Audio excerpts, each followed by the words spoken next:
What happens when a player who is supposed to be the bridge to the future suddenly becomes a roadblock, preventing that future from arriving?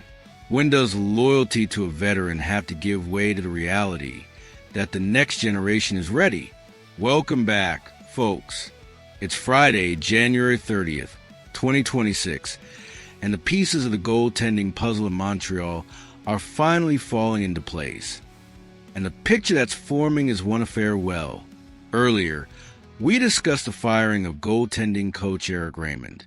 Now, the news brought by Billy Hyan and based on analysis from Matt Larkin at Daily Faceoff gives us the why. The problem isn't just the coach. The problem is that we have too many goaltenders for too few nets. And the name chosen to exit this logjam is Samuel Montembeault. The report is harsh but realistic. Montembeault has entered the trade big board. He's under contract through 2027, making $3.15 million. On paper, he's a valuable asset. But on the ice, the text says his game went in the trash this season. He lost his chance to represent Canada at the Olympics. He had to go to the AHL for conditioning. And when he came back, he didn't convince anyone. In this video, we're going to analyze why trading Montembeault is the logical move to unlock the goaltending position. We're going to talk about Jacob Fowler's rise. He's the real owner of the starting job. And how Kent Hughes can take advantage of injuries around the league to transform Monty into a draft pick or part of a package for Wallstedt. Get ready, because the Montembeault era in Montreal is in stoppage time. The key concept here is logjam. You can't have three goaltenders in the NHL. It disrupts practice, disrupts rhythm, and divides a locker room. We have Montembeault, the veteran in crisis.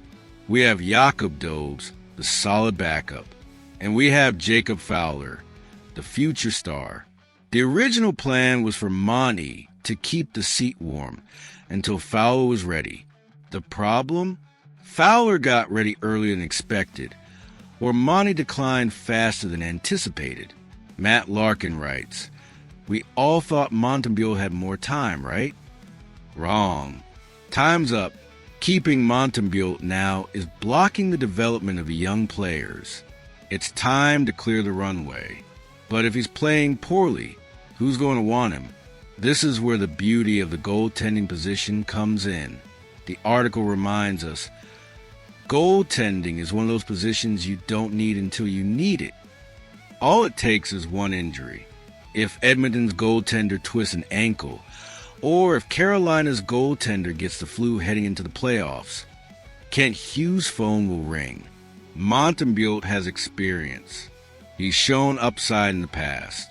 And the $3.15 million contract is very affordable for most teams.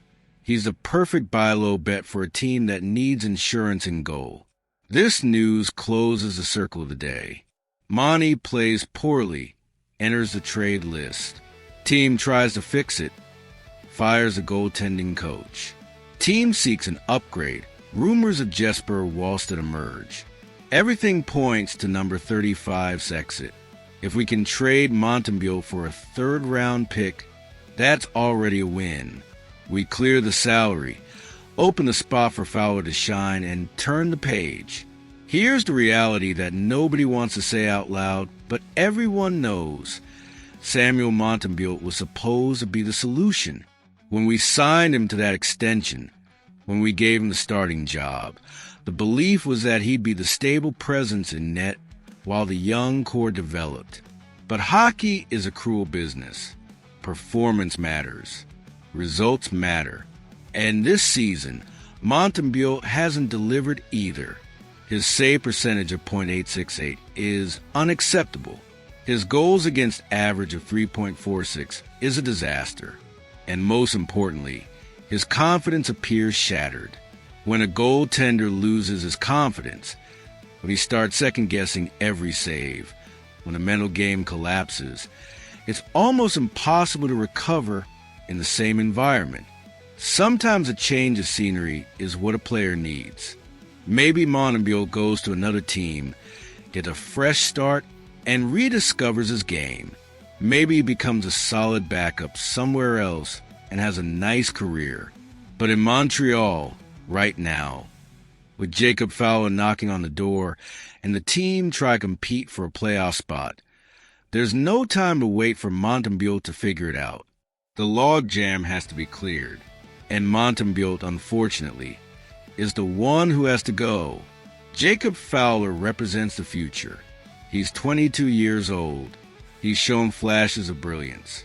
He's got the pedigree, the talent, and the confidence. Yes, he's had some struggles in the AHL, but that's normal for a young goaltender adjusting to professional hockey. The upside is enormous. Keeping Montembeault blocks Fowler's development. It sends a wrong message to the organization. It says, we're not ready to commit to the future. Kent Hughes can't afford to send that message. Not when the team is in third place in the Atlantic. Not when the young core is producing. Not when the window to compete is opening.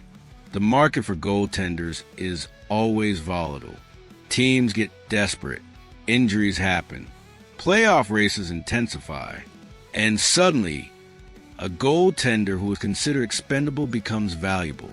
That's the window Kent Hughes needs to exploit. If he can move Montembeault for a third-round pick, that's a win. If he can package Montembeault with other assets to acquire Jesper Wallstedt from Minnesota, that's a home run. Either way, clearing the logjam is a priority. Here's the bottom line. Habs fans, don't be surprised if Samuel Montembeault is the first player moved at the deadline. He was a good soldier during the difficult years. He provided stability when the team needed it. But the rebuild is over. The standards have risen. And unfortunately, he's been left behind. The future belongs to Jacob Fowler. And the future starts as soon as Monty exits. What do you think, folks? Should Kent Hughes move Samuel Montembeault immediately to clear the goaltending logjam? Or should he give the new coach a chance to fix him? Is Jacob Fowler ready to be the starting goaltender for a playoff contending team? Would you be satisfied with a third-round pick for Montembeault, or should Hughes hold out for more? How important is it to clear this logjam before the trade deadline? Drop your thoughts in the comments below, and smash that like button, because the goaltending situation is about to be resolved. And we're going to be covering every development as the Canadiens navigate this critical transition.